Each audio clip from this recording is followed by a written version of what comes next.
him. I've never seen anyone be as outgoing as he was to people he barely knew. There's a lot of different people here for him, and I don't know half of you.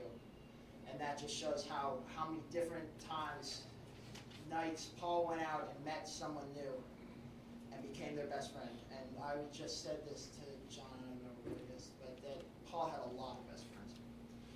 Paul had a lot of best friends, and it was because he was so energetic and outgoing and just threw everything he had into what he was doing all the time, no matter what it was. And everything he did was the most important thing to him. And I think that the only thing I can take from this horrible, horrible thing that's happened is that I want to be like that.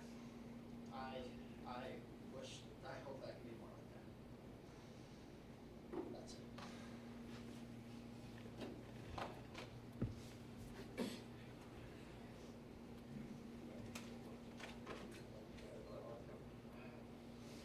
Something special about Alec. Paul was a guitar player.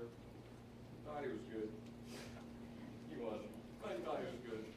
Alec was good. Jason was a good bass player.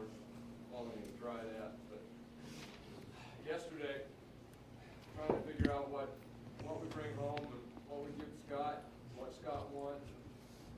One of the things that Alec really wanted that was special was Paul's guitar. And I think one of the coolest things that happened was I said, I would love you to have that. It's not my call. I said, we need to talk to Scott. And Alec was a good bud to Scott, and Scott loved him dearly. And so I called Scott from the apartment, and Scott and I just cried for about 5 minutes on the telephone. And Scott said, Alec has to have the guitar. It wasn't a matter of, it would be nice for Alec to take the guitar. He said, Alec has to have the guitar.